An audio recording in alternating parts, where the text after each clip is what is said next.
स्वरूपं चिदानन्दकन्दं जगत्सम्भवस्थानसंहारहेतुं स्वभक्तेच्छया मानुषं दर्शयन्तं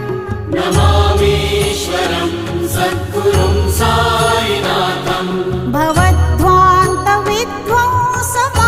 भवद्ध्वान्तविध्वंसमार्तण्डमीड्यं मनोवागतीतं मुनिर्ध्यानगम्यं जगद्व्यापकं निर्मलं निर्गुणं त्वां नमामीश्वरं सद्गुरुं साईनाथं